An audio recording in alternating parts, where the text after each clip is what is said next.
Originally when I played Puyo Puyo Tetris, I thought to myself, who's gonna want to buy a $30 version of Tetris and Puyo Puyo for their PS4, or even worse, pay $300 for a Switch and $30 on top of it just to play this game on the Switch? And well, I fucked up, because that person is me. Puyo Puyo Tetris is a fusion of two very popular puzzle franchises, the quick and fast-paced nature of Tetris and the slower-paced analytical Puyo Puyo. A weird combination, right? But surprisingly, it works well. Now, I grew up playing a ton of Tetris, but never actually played Puyo Puyo. Well, at least I thought I had it, until I learned that Dr. Robotnik's Mean Bean Machine was just a reskin version of Puyo Puyo. For those that were living under a rock for their lifetime, Tetris is a puzzle game that throws specific shaped blocks down a grid. The player then has a small gap of time to spin and drop each block to the bottom, trying to get as many full horizontal lines as possible. You get additional points for doing certain setups, like clearing 4 lines at once, called a Tetris, and clearing the entire grid, called a perfect clear. Puyo Puyo, on the other hand, throws pairs of little orbs that are different colors or sometimes the same color. As the player, you're supposed to match up 4 orbs of a similar color in any shape or fashion, as long as they're touching each other, to make them disappear. However, you get more points if you create a chain of clears. This is done by creating a domino effect, if you will, where clearing one set of orbs causes the following orbs to create another chain, and so on and so forth. Puyo Puyo is more about the end game and how what you do now in the moment affects future pieces on the grid. Puyo Puyo Tetris is a combination of both, letting you play both games together, individually, or even head-to-head. Right when you start the game, you're presented with a quick menu that lets you jump into the single-player mode of Tetris, Puyo Puyo, or Fusion mode. The Fusion mode combines the two games where you'll get thrown Tetris blocks as well as Puyo Puyo pieces in a single grid. Dropping Tetris blocks on the Puyo Puyo pieces squishes them and pushes them up to the top. The same traditional rules for each game apply, having to make lines for Tetris and having to match the colors for the Puyo Puyos. Outside of the quick menu selection, there is a more diverse game mode selection when hitting start. Here you have the adventure mode, which is pretty much the story mode for this game. And yes, I did say story mode. Puyo Puyo Tetris has a story mode, and it's actually one of the most well-written and diverse stories I've ever played. No, it's not. It's very corny and cheesy. It's just there. So it may not be the best written video game story of all time, but it is pretty cute. The story starts with Puyo Puyo anime characters that are anthropomorphic versions of Puyo Puyo pieces. One day, when expecting to see Puyo Puyos fall out of the sky, Tetris blocks fall from the sky instead. So the Puyo Puyo characters go investigate and end up being sucked into a spaceship.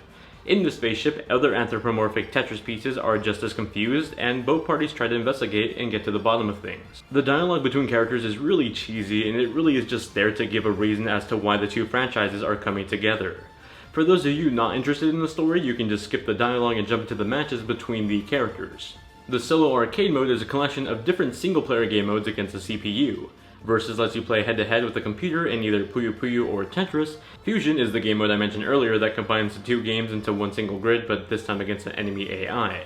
Swap has you play 2 games at once, where every few minutes you're swapped between a game of Puyo Puyo and Tetris, having to maintain both games in order to win the match.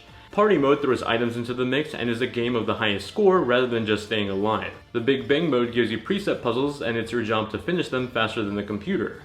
Lastly, the challenge mode gives you 6 different types of challenges to compete in, such as clearing 150 lines in Tetris with the highest score possible, and clearing the preset Puyo Puyos within the time limit given.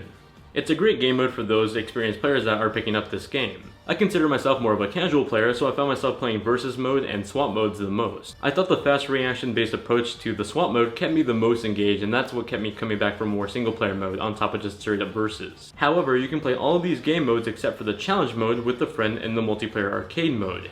Here you can play locally on one Switch or multiple Switches, and you can play up to 4 players. There's also an online mode where you can play with other players all around the world. The puzzling mode is where you battle head-to-head with players online in a ranked match setup. Compete against others online with your given skill rank and increase it or decrease it depending on your win ratio. Free play is the casual version of this that lets you play with other players online, removing the ranking system altogether. There's also a friend option that lets you connect directly with other people on your friend list. Lastly, there's an options and a replay menu. Options is where you can set up your online profile as well as spend your match credits on icon and voice packs for your character matches. Replay is where you can view recent matches as well as recorded matches that you chose to save while playing online. Puyo Puyo Tetris is a fun puzzle game to pick up if you're a fan of either one of these franchises. There's a sufficient amount of things to play, and for the $30 price tag, I say the joy I've been having is well worth it. I will say that if you do only play either Tetris or Puyo Puyo solely, it's recommended that you try to pick up the other game too to truly get the most out of this package, especially in the Fusion mode. There's a few lessons built into the game that give you a few tips on how to get better at both Puyo Puyo and Tetris, ranging from beginner, advanced, and expert. However, I found myself ultimately just going to Sega's YouTube channel and seeing the tip videos they posted online. These are more user-friendly and intuitive than the built-in lessons in the game. I'm not sure why Sega didn't just post these in the game itself. Puyo Puyo Tetris is available on the Nintendo Switch and PS4, and both versions are pretty much identical, although I'd say if you have a choice between the two, pick up the Switch version. Being identical, I found that the Switch version is a better value since the console pretty much already has two controllers built right into it for seamless multiplayer pretty much anywhere. That really shines with a game like this. Plus, being able to play it on the go or on the TV and both online or offline is really a joy with the Switch package. However, if you only have a PS4, this is still a great package if you're only playing this on the TV, so it's well worth it on either one of these consoles. And that's my review of Puyo Puyo Tetris for the PS4 and Nintendo Switch. If you enjoyed it, let me know by hitting that like button, leave any questions about the game in the comment section below, and I'll see you guys in the next one. Bye guys.